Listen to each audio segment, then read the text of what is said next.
It's the Health in the Real World podcast. It's time to start the show with Chris Janke as your host. Here to give you everything that you need when it comes to fitness strategies. We keep it simple and easy. It's your roadmap to get healthy. You don't need equipment and you don't need a gym. Just the right strategies to get you fit and trim. Thank you for joining us today, Health in the Real World podcast. We're here today with Tom Furman. Tom, thank you so much for joining me today. Well, thank you for having me. Yeah, no problem. Appreciate it. So you've been a trainer, you've been a martial artist. Tom, if you could just give us a quick background of kind of where you're coming from and we can get into the show. As I said, we were discussing before the show, but around 16, even before that, I was interested in physical culture. Yeah. Most of my relatives were war veterans and came from both the mills of Pittsburgh and in the coal mines of Johnstown in Western Pennsylvania. So they were pretty tough individuals, physically speaking. And so that was your standard for manhood. It wasn't a guy in a business suit, which is a good thing. It wasn't a guy playing tennis. That was the type of guy you grew up with. So it was a lot when you're a young man. That was your standard for growing up. So it made you work a little bit harder, be a little bit tougher mentally and so forth. So if you weren't born a natural athlete with these high jump skills or speed skills or muscles born naturally muscular, you had to find a way of working. I mean, it wasn't much science in those days. So to improve myself, basically, I kind of looked at what it was sports medicine at the time, training, Strength and Health magazine, Muscular Development magazine, the early Weider publications, and started reading about those things, track and field magazines, started in wrestling, got into martial arts, and stayed with that. Worked in Fort Lauderdale in various gyms, training people, got into show business through film work, working as a bodyguard, and later on worked in theater, which was very long hours. So it's very, very hard on the body and maintaining your health.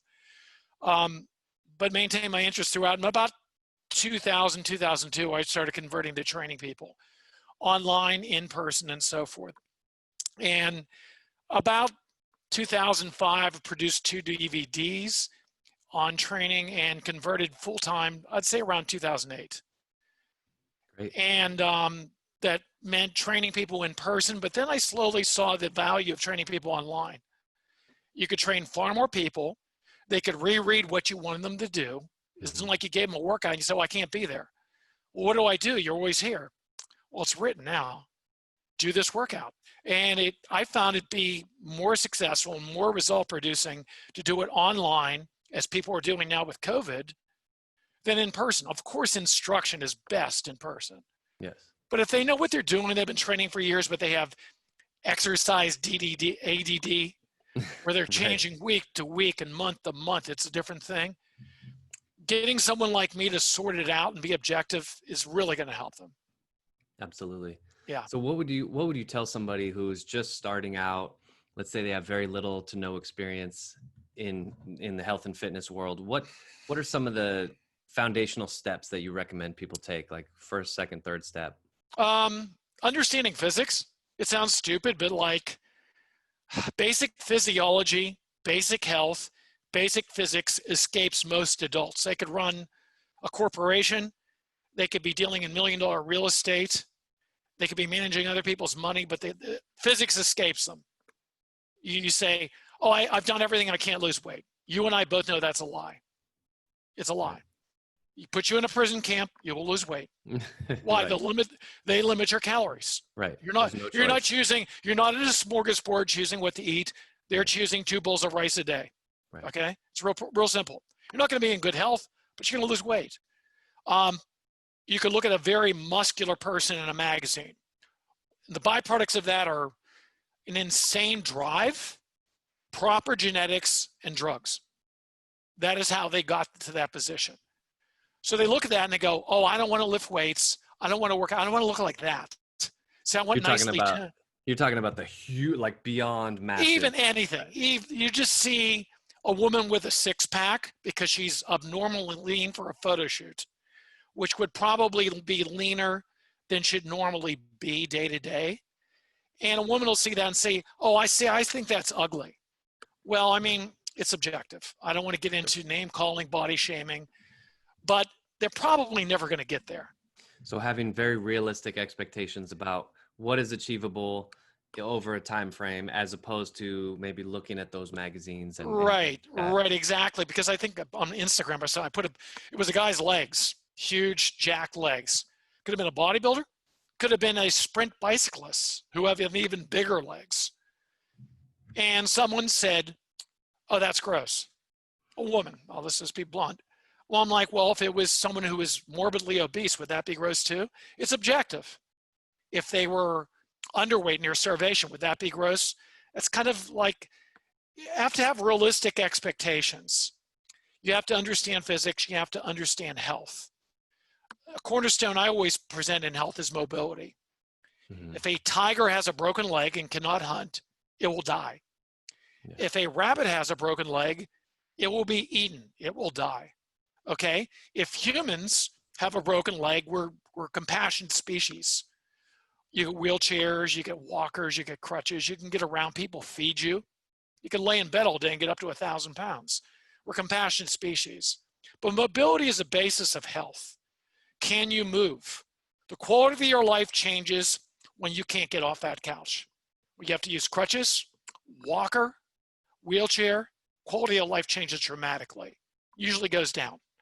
Rarely do you go from running 3 miles to a wheelchair and your quality of life goes up. So if you focus on simple things like mobility, like the simple thing, oh, take 10,000 steps a day, then people debate it. If you can walk 10,000 steps a day, you're not doing too bad. Right. You don't have to look great in a mirror or with your shirt off or compete for anything, but the quality of your life's probably pretty good. So that should be the foundational thing, being able to move. And so I really like where you're going with this. Like I told you, I focus a lot on flexibility and mobility in my training as well. A lot of core work, hips, trunk, all that stuff. Mm-hmm. If you were to try to explain why you said mobility or flexibility as opposed to strength, what would you tell somebody as far as that distinction? Why you chose flexibility? Well, strength is foundational. If you focus down one rabbit hole, you start to lose other things, like anything else. You and I get in a conversation, you say, hey, I just bought a boat. And I go, really? We're not talking about fitness, right? Okay. Right. And we go down a rabbit hole. Strength is a foundational. If you can't contract your muscles, you can't have mobility. Flexibility is meaningless.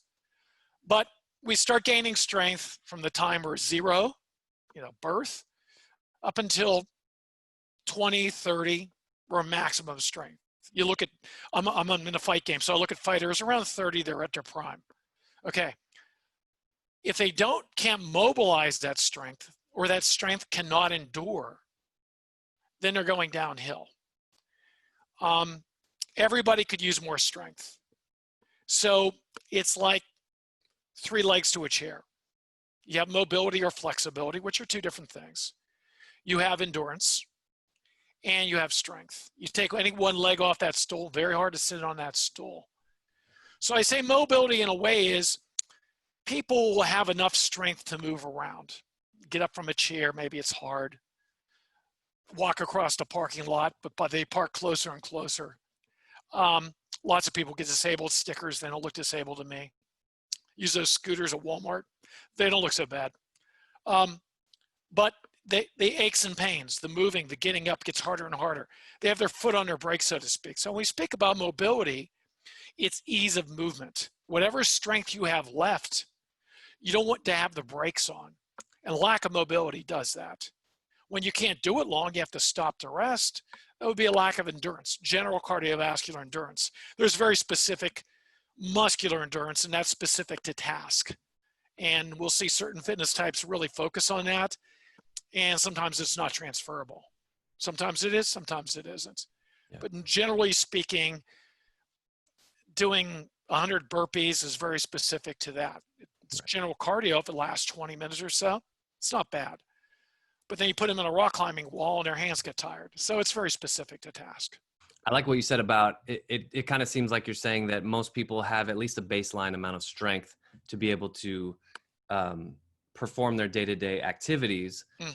And in that sense, we don't have to sort of like hyper focus on it. Whereas most people, and again, this is very generalized, but most people allow their mobility to generate to the point where sometimes they can't even do day-to-day tasks or be mobile enough to do a day-to-day task. Yeah. Normally, you see yourself, say you're out playing basketball, you're a basketball player, you hurt your hip. Yep. You see something drop to the ground, you avoid picking it up, like, oh man, I got to get down, pick that up. But some people feel like that every day. Right. They can't go to a squat, their knees don't bend that far. I remember years ago, it was shocking. I was working in a Nautilus gym, Lauderdale by the Sea, which is part of Fort Lauderdale, right near the ocean. And it was a general stretching class. It was like a seminar. So everybody got into a kneeling position and sat back on their heels. Gentle stretch of the core, what they call a size-up position. And she couldn't get her butt to her heels. She looked elderly. I was in my 20s. She looked elderly at the time, but she's probably my age right now. Right. And everybody says, no, sit back on your heels, meaning she didn't get it. She goes, I'm trying to, I can't. Now she had gone through the machine circuit, but never really did that. And in her life, she probably didn't get down and scrub floors. She probably used a mop. Right. But she lost the ability. And there's an old saying, what you don't do, you can't do. Yep. And if you stop jumping, like I don't jump a lot, and I need to jump more. So I got a skip rope over here. I should work on that. But if you don't work on jumping, you lose jump. So you find a guy at 20, he could dunk, okay? Yeah. And he's at 40, he could squat way more than 20, squatting 315 for reps, right? Because after dunk, he can't dunk. Yeah. It's a very specific firing pattern, relaxation pattern to do that, okay? So he's lost it. Can he rebuild it? Yeah. Will he ever be 20? No, but what difference does it make? Yeah. People look at that, well, I'm not going to be 20 again. So what? In some ways, you're way better. So you really have to be cognizant of that. You have to mature gracefully. You really want to age. You want to fight the aging process. And if certain things you focus on, it's not that hard. Yeah. It's really not that hard. It's showing up, basically. Yeah. Yeah, absolutely. Yeah. So in your mind, what would you tell somebody? What are like the several things to beat the aging process? Don't get fat. Control your calories. Any type of diet, there is no superior diet. Humans can live on a very diverse diet. All meat, all vegetables. I wouldn't recommend either, but you can. And everything in between. But if you're going to lose body fat, you need to eat less calories. And don't be extreme and say eat nothing but Jolly Ranchers. People throw that into the argument. No one does that. Okay. Right. So don't get fat because you're carrying you ever put a weight vest on? I have. Walk around, you take that thing off. Oh man. You feel like fine after that. Yeah. Your feathers. So what's the way? I got a weight vest over here. It's like 10 kilos, 22 pounds. Yeah. 50 pounds, 60 pounds. 60 pounds of fat for average Americans, not a big deal. Right. We're 40% of us are obese. And you're talking about you as a healthy, fit person, strong, flexible, mobile. Yeah. Putting on a 40-pound vest, and you have the strength to carry that vest. Yep. And even then, it feels intense. I can do about a 3-mile loop. Yeah. Walk, jog. Yeah. Okay. Then you put that 40 extra pounds or more it's miserable. on somebody who has no muscle and is weak, and this is one reason why back pain. I mean. You don't have the strength to hold it. Yeah. They grind their knees down. They'll say, well, my doctor says I'm healthy. I'm into body awareness. I'm 220. My body's, I'm a beautiful person. Yeah. You're grinding your knees and hips down. Want to get a hip replacement? Not fun. Well, I think that's a good point that you're making. Like when somebody says I'm a beautiful person, of course, like them as a person, they have value as an individual, of course. Right. Yes. Nobody's ever debating that. The thing that I think you're trying to say is what would be better for them is if they were in more of a manageable weight, because then it's going to enhance their life. They're going to be able to contribute to their family, to their neighborhood. Mm-hmm. And, I think it's really, obviously everybody knows that if you eat too many calories, right, it's like you're going to gain weight. There's always something under it, right? It's like, why is somebody making a decision to eat 7 donuts at a time or whatever they're doing, right? It's the second cheapest antidepressant. Yeah. Okay. First is exercise. Exercise takes effort. Okay. I always stress, someone once said to me, take your eye off the goal. Some people, you got to be goal oriented. Got to be goal oriented. What's the mission? What's the mission? Take your eye off the goal. Work on the process. That process of that guy getting up every morning, alarm rings. You see it in movies all the time. Yeah. Guy puts on his sneakers, I'm not a morning guy, puts on his t-shirt and goes out and runs. Okay. You see Jason Bourne do it. Okay. He's on the beach running. Yep. Gets shot at. Okay. But that daily habit is so powerful. Yeah. He's not going to be able to do that at 60 pounds overweight. It's going to be tough. And people say, oh, he should be lifting. He should be doing keto. Just focus on that process. The second thing that I mentioned, don't get fat, maintain your muscle. After a certain point, building muscle, extra muscle, unless you're gifted or jacking up your natural testosterone to higher than normal levels, is difficult. Maintaining it is a fight. Yeah. I'm 6'1", 170. I fight to maintain that. Yeah. Most people would call me skinny, but I fight to maintain that. If I didn't lift and eat a considerable amount of protein, I'd drop 15 pounds. Easy. Mm-hmm. Easy. Mm-hmm. Okay. Aging is loss of muscle. It's loss of muscle. And generally speaking, if you lift weights through full ranges of motion, you can maintain mobility. Yeah. There's some extra things you want to add on, because it's when you get into that zone of going through a greater range of motion with too heavy a weight, you risk injury. You can use light weights. Sure. Jefferson curl for the body, for example, you want to start with very light weights. It's very controversial. Pullovers, flies with dumbbells. Definitely lighter with those. Chin-ups, are great, but you don't want to rock bottom and sag there with 100 pounds. But generally speaking, weights will increase your mobility and so forth, but you want to maintain that lean body mass. If you're a man, it's a little easier. If you're 40 to 50, you want to get your testosterone levels checked by all means. See where you're at and get that normalized. For women, you want to maintain it too. The ratio goes wacky when women start to go through menopause, but you want to maintain a nice even keel. If you're natural, good for you. You're going to lift weights. If you've never had before, you're going to be shocked. You're going to do pretty well. If you're not a natural, you're going to get stronger. You're going to get better. You're going to look better in clothing. You're going to move better. You're going to sleep better. Those things will de-age you. Third thing, don't get too much sun. Wear sunscreen. Get your vitamin D. Take oral vitamin D. Get your blood levels checked. Stay out of the sun. If you follow the first rule, don't gain weight. You won't stretch your skin out. And your skin will stay young. The rest of it's genetics and avoiding accidents. Wear seatbelts, floss your teeth, avoid violence, stay out of the fight game. Don't get punched in the face a lot or kicked in the head a lot. Yeah, that'll prevent the aging for sure. Yeah, kicked in the legs, slammed, those type of things, all that dumb stuff that men do, and women too. Avoid violence, avoid accidents. Like I said, those things will allow you to live.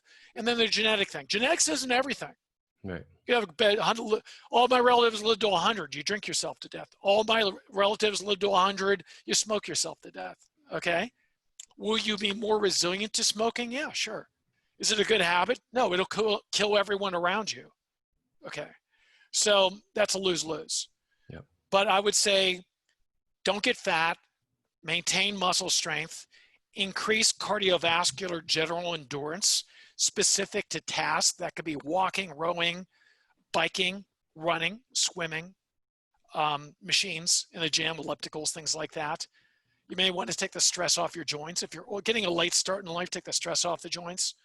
Those three things, and then rotate them. Just rotate them, stay fresh. That's great. That's great advice. Yeah. Great, Tom. Well, I really appreciate your time today. Can you, for all the viewers today, just let people know how to contact you, where you are online, and just go to tomfurman.com. That's with a U, F-U-R-M-A-N. And my blog's there, probably 800 articles. I'm on medium.com, quite a few articles, a lot of free training articles there by me. Things you could pick up right away to do at home. Because I deal with very little equipment, kettlebells, stretch bands, chinning bars, outdoor stuff, which I believe in. I don't think it's better or worse. I think it's practical. You could do it anywhere in the world. Right. That type of training. I gear a lot of my articles towards men my age, baby boomers, 40 and over. But there's things in there for women too, by all means. I've trained lots of women, but my focus tends to be men in the baby boomer age. And I put things in there about diet and so forth, but that's the best way to reach me. Great. Sounds good. Well, Tom Furman, thank you so much. And I really appreciate you joining me today. Thank you. Thank you so much for having me. Thanks for listening to the Health in the Real World Show. Make sure to like and subscribe and comment down below. Visit mycorebalance.com to learn more.